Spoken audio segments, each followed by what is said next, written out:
오늘 우리에게 주신 하나님의 말씀 요한복음 20장 30절부터 41절까지 말씀입니다.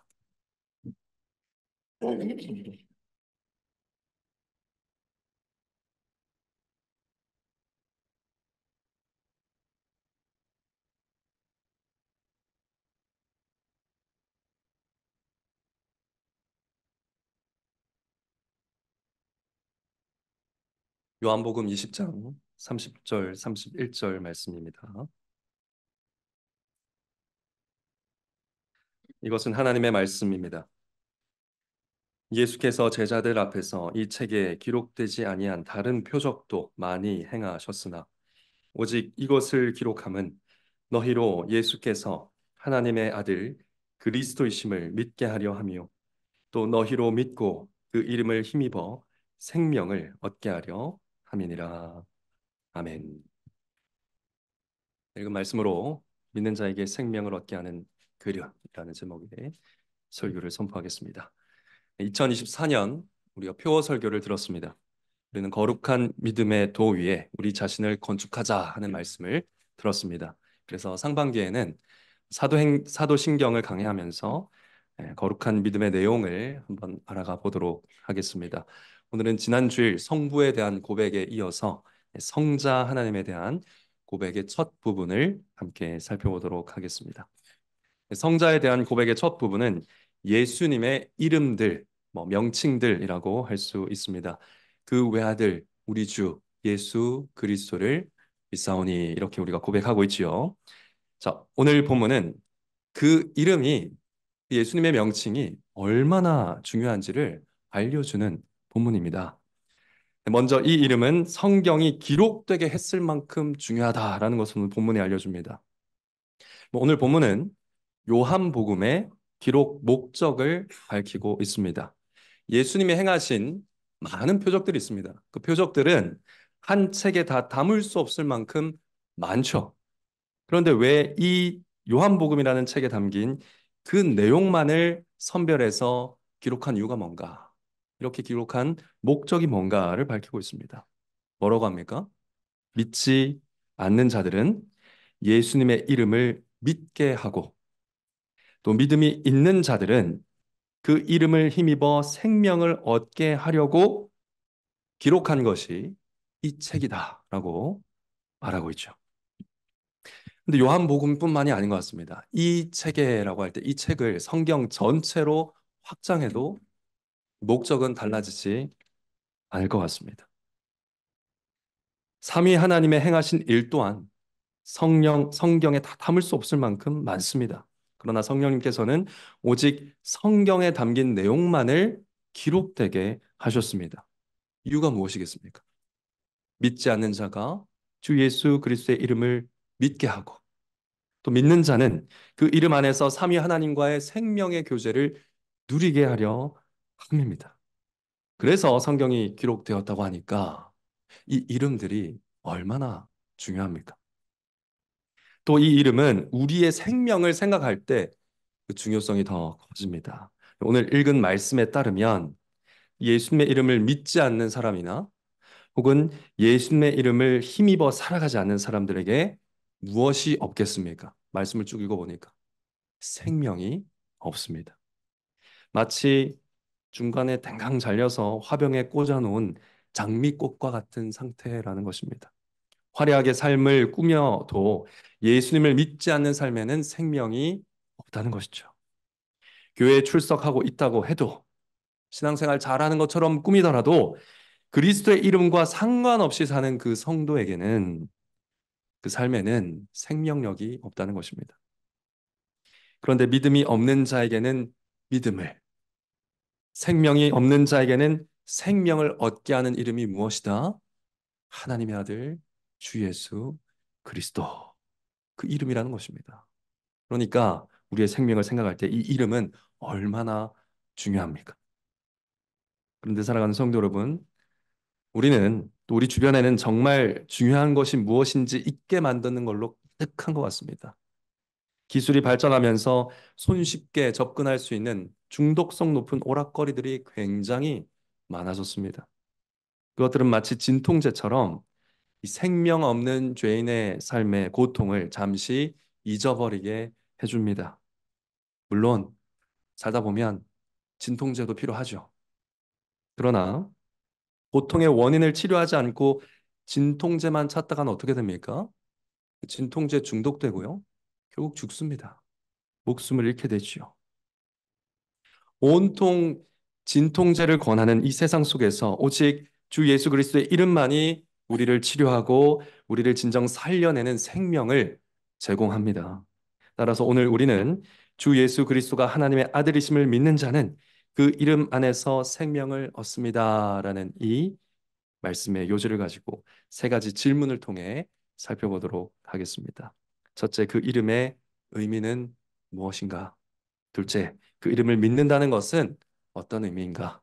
셋째, 그 이름 안에서 생명을 얻는 방법은 무엇인가? 이 세 가지를 살펴보도록 하겠습니다. 자, 첫째, 하나님의 독생자 주 예수 그리스도 이 이름의 의미는 무엇입니까? 자, 먼저 예수라는 이름부터 함께 살펴보도록 하겠습니다. 예수는 일반적인 사람의 이름입니다. 구원자라는 뜻을 가진 이름이죠. 예수님 당대에도 굉장히 흔히 사용하던 이름이었고요. 지금도 그 이름을 쓰는 사람들이 있습니다. 현재 브라질 축구 선수 중에 제주스라고 등에 지저스라고 달고 뛰는 선수가 있습니다. 포르투갈식 이름인데요. 그런 선수가 있습니다. 성경에 나오는 여호수아도 예수의 히브리어식 이름입니다. 아마도 축구 선수 제주스는 자기 팀을 승리로 이끄는 구원자가 되고 싶은 열망을 가지고 열심히 뛸 겁니다. 여호수아는 이스라엘 백성을 광야에서 가나안 땅으로 인도하는 구원자로서 일했습니다. 자, 그렇다면 하나님의 아들 예수님, 예수님은 자기 백성을 어디에서 구원하시는 분이십니까? 로마의 지배에서 구원하는 분이십니까? 가난에서 구원하십니까? 불평등에서 구원하십니까? 아닙니다. 하나님께서는 천사를 통해 아들이 가질 그 이름의 의미를 명확하게 알려주셨지요. 마태복음 1장 21절입니다. 아들을 낳으리니 이름을 예수라 하라. 이는 그가 자기 백성을 저희 죄에서 구원할 자이심이라. 예수님은 자기 백성을 그들의 죄에서 구원하는 구원자이십니다. 하나님은 죄인의 구원을 위해서 이 이름만을 우리에게 주셨습니다.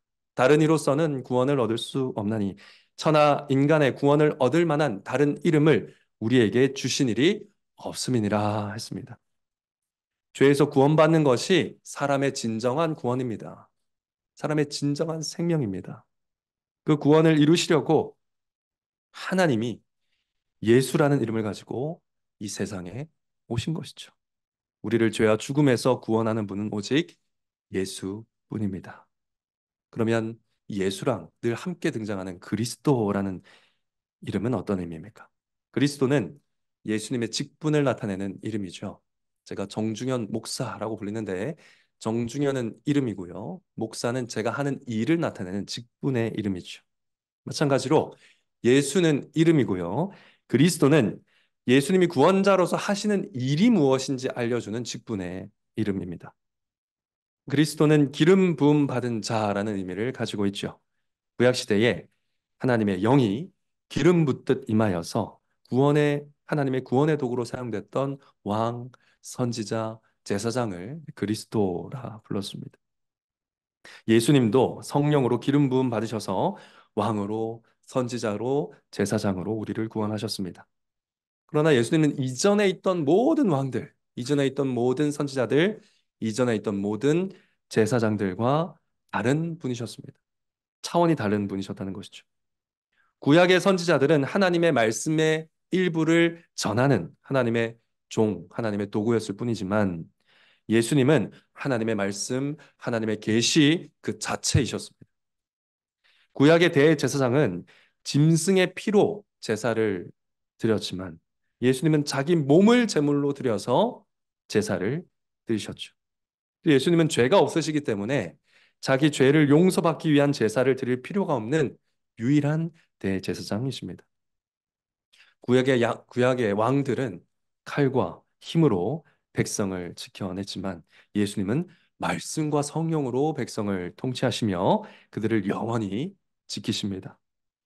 그 누구도 이 세 가지 직분을 동시에 취한 사람이 없습니다. 오직 예수 그리스도만 이 세 가지 직분을 모두 가지고 일하셨으며 지금도 일하고 계십니다.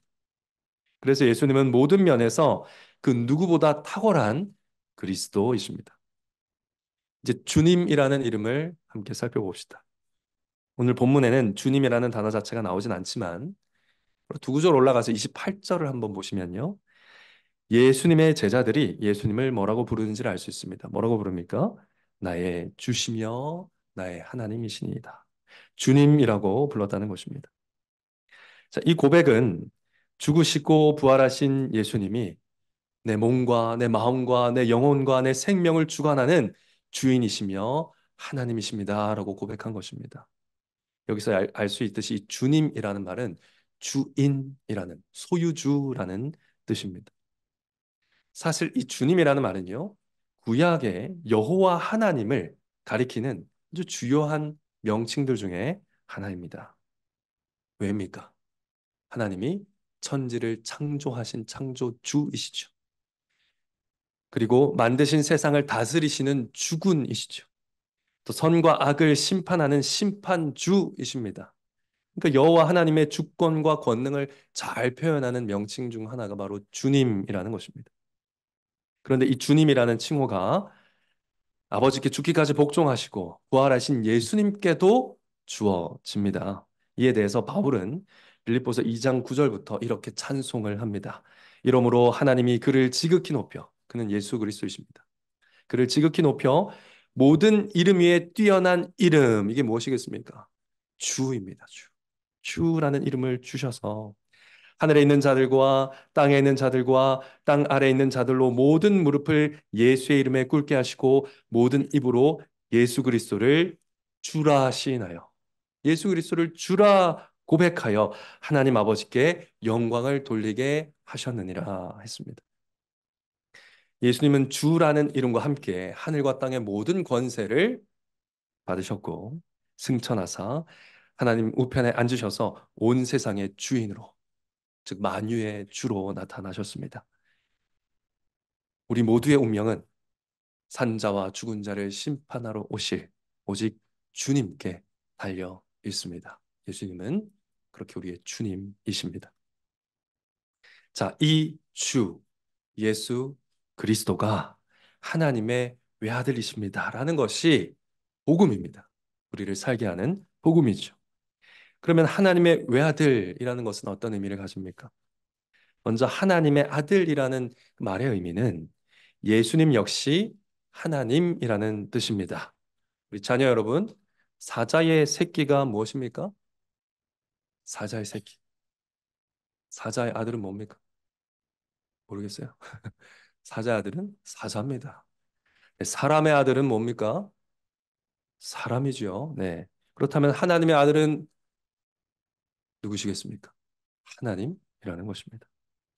특히 성경은 아버지 하나님과 본질적으로 동일하신 단 하나뿐인 아들이라는 의미에서 독생자라는 표현을 사용합니다. 아버지 하나님과 본질적으로 동일하신 단 하나뿐인 아들이라는 의미에서 독생자를 사용합니다. 하나님이 세상을 이처럼 사랑하사 독생자를 주셨으니 했지요. 예수님은 이전에도 하나님의 하나뿐인 아들이셨고요. 지금도 마찬가지고 앞으로도 영원히 유일하신 참 하나님의 하나뿐인 아들이실 것입니다. 우리도 하나님의 아들이라고 불리지만 우리는 다 양자와 양녀로서 하나님의 자녀일 뿐이지요. 그래서 우리는 오늘도 니케아 신경을 통해서 뭐라고 배겠습니까? 하나님에게서 나신 하나님, 빛에서 나신 빛, 참 하나님에게서 나신 참 하나님이십니다. 라고 예수님에 대해 고백했지요. 예수님은 하나님의 아들이신 하나님, 즉 성자 하나님이십니다.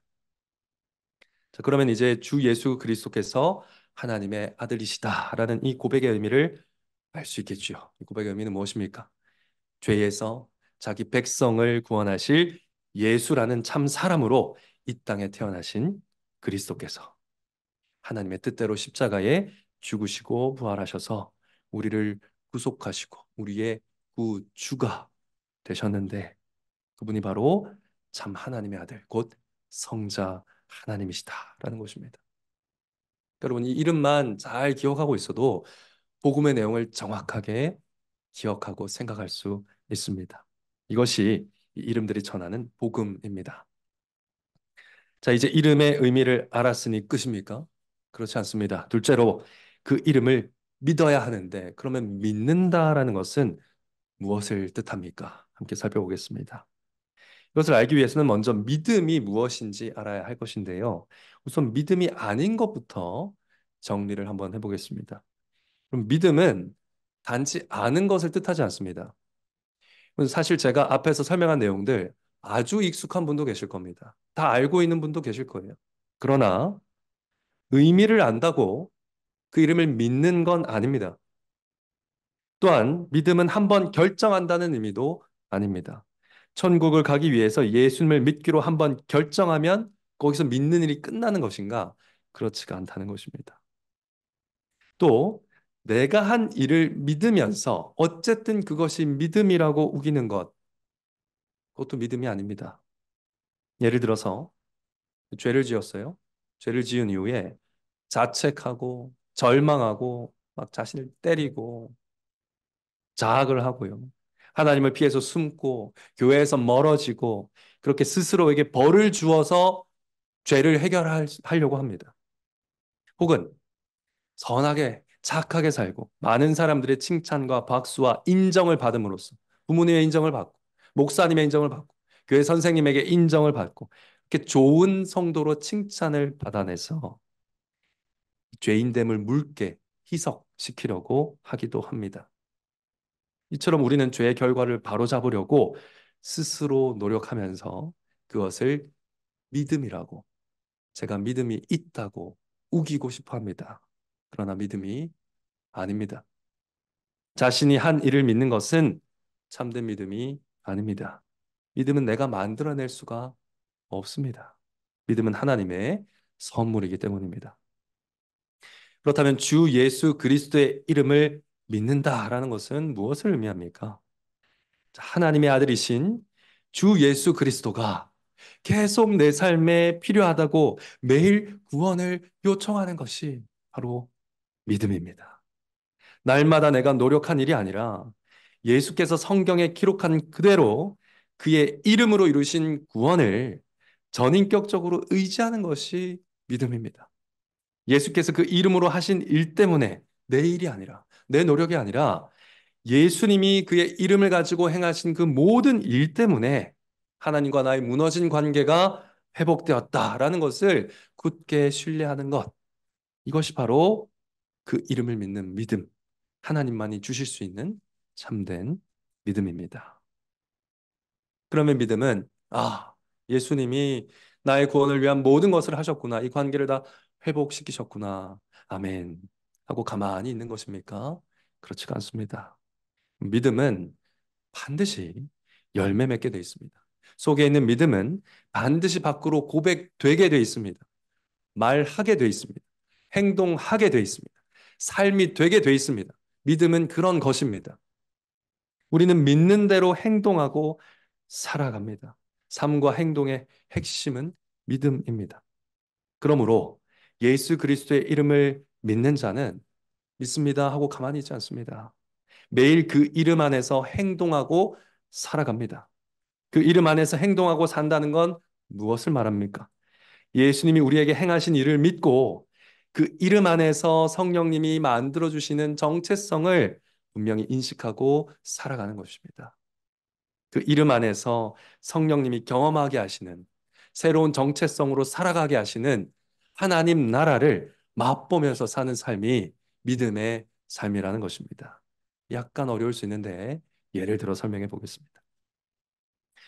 예수님이 나의 주님이심을 믿는 자는 어떻게 살게 될까요? 예수님이 나의 주님이시다라는 그 이름을 믿는 자는 어떻게 살게 됩니까? 그 주님이 만들어주시는 정체성 뭡니까? 주님의 소유죠.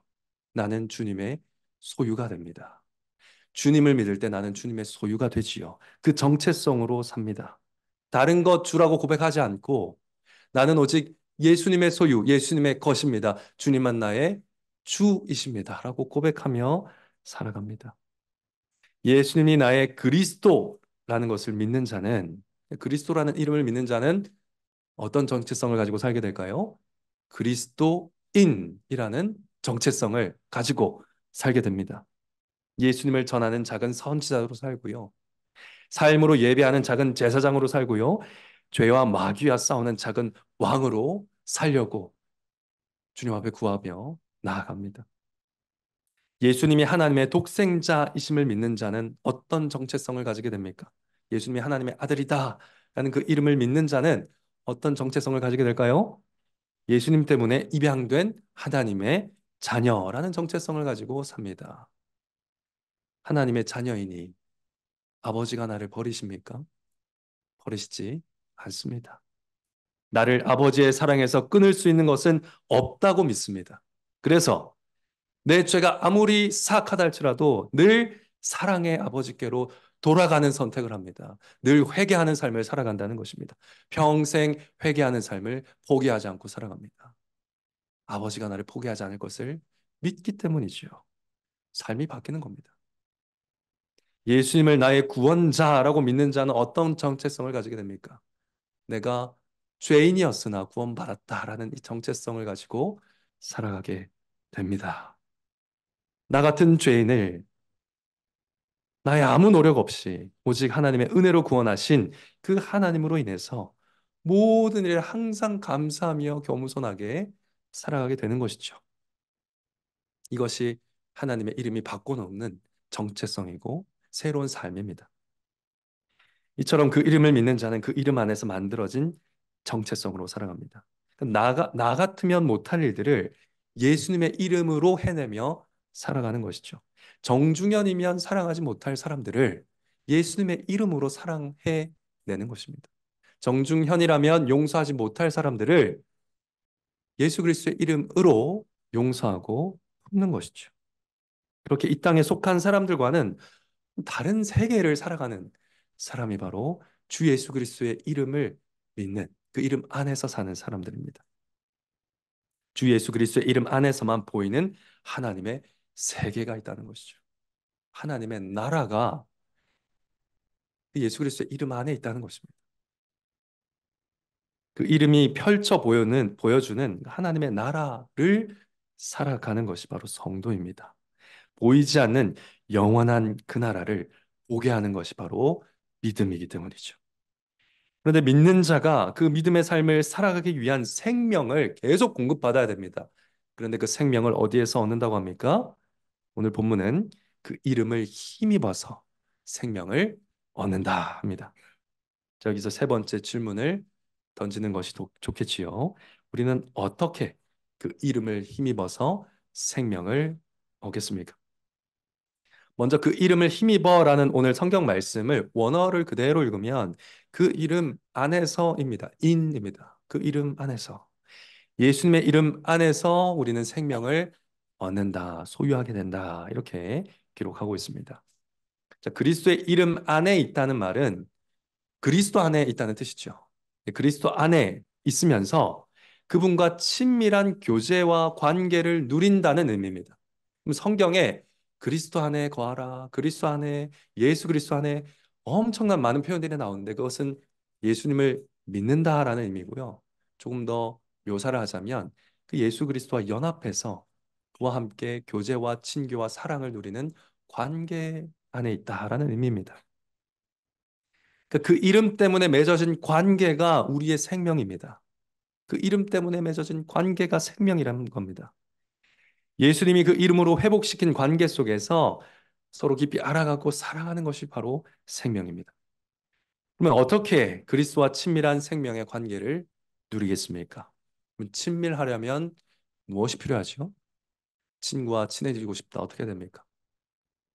네. 서로 모르는 성도들이 친해지고 싶다. 어떻게 해야 되죠? 네, 대화가 필요합니다. 친밀해지려면 대화가 필요합니다. 먼저 들어야 됩니다. 오늘 본문이 영원한 생명을 얻도록 기록된 것. 영원한 생명을 얻게 하기 위해서 기록된 것이 무엇이라고 합니까? 요한복음이죠. 네, 이 책이죠. 성경입니다. 바로 말씀이 우리 안에 있을 때 그리스도 안에서 친밀한 관계를 누리게 되는 것입니다. 우리가 성경을 읽고 그 성경을 선포하는 설교를 듣고 그 말씀을 잘 보여주는 성찬에 참여할 때 성령님께서 그리스도의 말을 우리에게 전해 주십니다. 예수 그리스도가 건네시는 위로와 격려와 명령과 도움과 힘을 주는 그 모든 말을 우리에게 전해 주십니다. 그리스도가 건네시는 그런 모든 위로와 격려와 힘 가운데 살아가게 하시는 것입니다. 예수님의 말씀이 이 생명의 관계를 맛보게 하는 것이죠. 그래서 요한이 뭐라고 말하느냐? 요한일서 2장 24절에서 너희는 처음부터 들은 것을 너희 안에 거하게 하라. 처음부터 들은 말씀을 너희 안에 거하게 하라. 처음부터 들은 것이 너희 안에 거하면 너희가 아들의 안과 아버지의 안에 거하리라. 이렇게 기록하고 있습니다. 그러니까 말씀이 우리 안에 있으면 예수 그리스도 안에서 아버지와 함께 교제를 누리게 될 것이다. 이렇게 권면하고 있는 것이죠. 그리스도의 이름 안에서 생명을 얻으려면 그의 이름에 대해서 증거하는 이 말씀이 우리 안에 있어야 하는 것입니다. 그렇게 우리는 대화하면서 말씀을 듣게 되지요. 여러분 듣기만 하면 되겠습니까? 친밀한 교제를 위해서는 말도 해야 됩니다. 기도해야 된다는 것이죠. 성령님을 의지해서 기도해야 됩니다. 예수님 말씀하셨습니다. 너희가 내 안에 거하고 내 말이 너희 안에 거하면 네, 지금 계속 교제를 얘기하고 있죠. 무엇이든지 원하는 대로 구하라. 말씀이 안에 있으면, 말씀을 들었으면 말하라라고 말씀하고 계십니다. 구하라. 그리하면 이루리라 하셨습니다. 우리가 예수님 안에, 즉 예수님의 말씀이 우리 안에 있으면 무엇이든지 구해야 됩니다. 기도해야 됩니다. 그러면 이루리라 하셨습니다. 뭐가 이루어지겠습니까? 우리의 소원이 이루어지겠습니까? 우리의 소원이 어떻게 기도 가운데 바뀌게 될까요? 하나님과 살아있는 관계죠.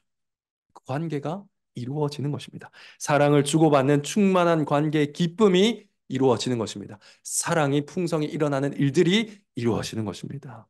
영생의 기쁨이 이루어지고 맛보게 되고 충만히 우리 가운데 거하게 되는 것이죠. 한마디로 성령의 도움으로 나누는 깊이 있는 대화 가운데 관계가 깊어집니다. 믿음이 깊어집니다. 생명이 풍성해집니다. 듣고 말하는 이 말씀과 기도의 교제가 풍성할수록 성령님이 어떻게 하시겠습니까? 그리스도의 이름 안에서 만들어진 나의 정체성을 또렷하게 인식하고 붙들게 하십니다. 또 그리스도의 이름 안에 있는 하나님의 나라도 또 분명하게 보여주십니다. 고난을 당하는데 거기가 천국인 것을 보여주십니다. 힘든 일 가운데 있는데 아파 죽겠는데 거기서 천국을 누리게 하신다는 것입니다. 보게 하십니다. 하늘나라를 경험하게 하십니다. 맛보아 알게 하십니다. 여기서 독생자 주 예수 그리스도의 이름을 믿을 때 도대체 성령님이 무엇을 보게 하시며 맛보며 살게 하시는지 그 예를 조금 알려드리는 것이 여러분에게 도움이 될 것 같습니다. 하나님의 독생자 이름 안에 사는 자는 무엇을 맛보며 살게 될까요? 하나님의 아들이 죽음에서 승리하셨듯이 우리도 죽음이 가득한 이 세상에서 승리하는 기쁨을 맛보게 하십니다. 그래서 요한이 뭐라고 고면하는가? 요한일서 5장 5절에서 예수께서 하나님의 아들이심을 믿는 자가 아니면 세상을 이기는 자가 누구냐? 라고 외쳤습니다. 예수께서 하나님의 아들이심을 믿는 자가 아니면 세상을 이기는 자가 누구냐? 독생자의 이름으로 하나님의 자녀 되신 사랑하는 성도 여러분, 그러니 죽음을 이기신 하나님의 아들을 믿음으로 죄와 사탄과 세상을 이기는 기쁨을 맛보며 살아가게 되시길 간절히 바랍니다. 주님의 이름 안에 살면 또 무엇을 맛보며 살게 될까요? 주님 이름 안에서 무엇을 맛보게 되겠습니까? 주님이 우리의 종이 되셔서 섬기신 것처럼 너무나 기쁨으로 우리의 종이 되신 것처럼 우리도 서로 섬기며 사는 기쁨을 맛보아 알게 됩니다. 예수님이 내가 주와 또는 선생이 되어서 너희 발을 씻겼으니 너희도 서로 발을 씻기는 것이 옳으니라 하신 말씀에 기쁘게 순종하게 되는 것입니다.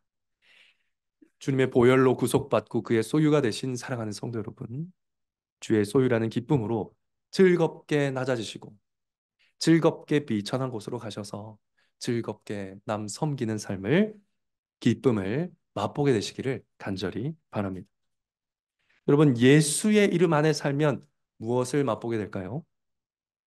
은혜로 우리를 구원하신 하나님 때문에 모든 일에, 범사에 감사할 수 있는 기쁨을 맛보게 됩니다. 아니, 어떻게 이런 일에 감사하지? 하는 일에도 감사할 수 있는 이 천국의 기쁨을 맛보게 된다는 것입니다. 그래서 바울은 범사에 우리 주 예수 그리스도의 이름으로 항상 아버지 하나님께 감사하라 이렇게 권면한 것입니다. 범사에 우리 주 예수 그리스도의 이름으로 항상 아버지께 감사하라. 그럴 수 있기 때문에 이렇게 권면한 것이죠. 예수의 이름을 힘입어 죄의 사함을 받으신 사랑하는 성도 여러분, 어떤 상황과 어떤 환경 속에서도 감사할 수 있는 놀라운 기쁨을 꼭 맛보며 사시길 간절히 바랍니다. 또 그리스도라는 이름 안에 사는 자는 무엇을 맛보며 살게 될까요?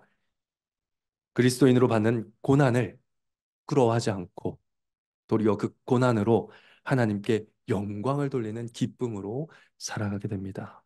그래서 베드로 사도는 만일 그리스도인으로 고난을 받은즉 부끄러워 말고 도리어 그 이름으로 하나님께 영광을 돌리라 이렇게 고면했습니다.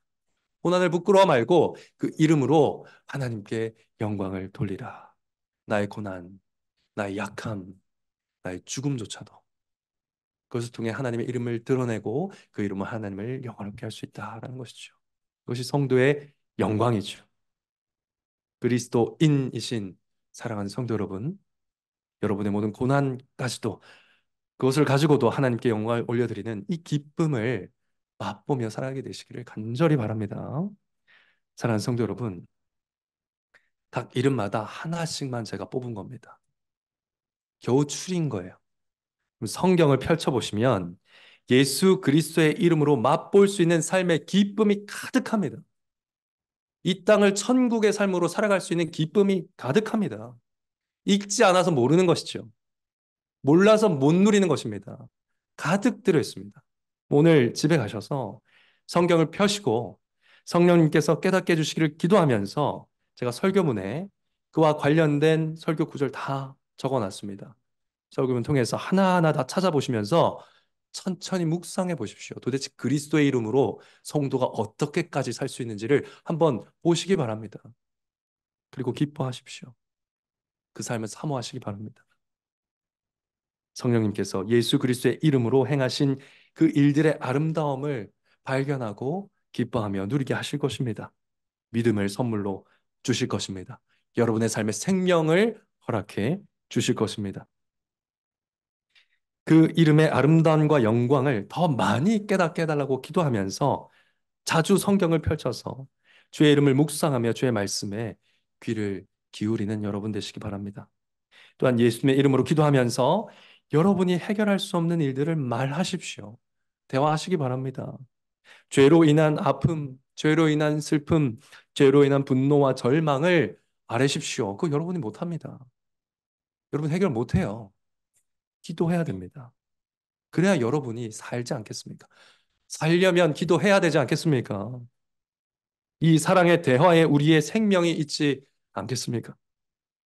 머리로 아는 지식에 머물러 있지 마시고 뭐 교리 배웠으니까 다 아는 거니까 하고 있지 마시고 마음이 뜨겁게 감격할 수 있도록 그 이름이 이루신 구원의 아름다움과 기쁨을 더 풍성히 어제보다 오늘 더 풍성히 오늘보다 내일 더 풍성히 맛볼 수 있게 해주시기를 간구해야 됩니다. 기도해야 됩니다. 기도해야 됩니다. 비록 그렇게 맛보게 하실 기쁨은 하늘에 속한 완전한 기쁨에 비하면 매우 미약한 것입니다. 그러나 여러분, 그 미약하고 희미한 기쁨이 이 땅을 살아갈 때 무엇보다 강한 생명력으로 모든 고난을 이길 힘을 준다는 것입니다. 생명을 준다는 것입니다. 나를 위해 살고자 하는 끊임없는 욕망을 파괴시킨다는 것입니다. 쾌락으로 삶을 마비시키는 그런 어리석은 일들을 다 끊게 만든다는 것입니다. 그러니 예수 그리스도의 이름을 믿고 그 이름을 힘입어 살아가는 여러분 되시기 간절히 바랍니다. 자, 혹시 여기에 하나님의 독생자 주 예수 그리스도의 이름을 진정으로, 영혼으로, 마음으로 한 번도 불러보지 못한 분들에게 말씀드립니다. 주 예수 그리스도를 믿으십시오. 그러면 구원을 얻게 됩니다. 오늘 말씀드린 것처럼 구원이란 죽고 나서 천국 가는 것만을 뜻하는 것이 아닙니다. 지금 여기에서, 이 땅에서 그리스도의 이름 안에 있는 천국을 맛보아알며 살아가게 하는 삶이 모두 구원입니다. 그리고 이 믿음은 하나님의 선물입니다. 설교를 마치면 기도하는 시간이 있습니다. 믿음을 달라고 간절히 기도하시기 바랍니다. 선물로 허락해 주실 것입니다. 오늘 말씀을 들은 여러분 모두가 하나님의 독생자 주 예수 그리스도를 믿고 그 이름을 힘입어 생명을 얻으며 살아가게 되시기를 성부와 성자와 성령의 이름으로 간절히 축원합니다.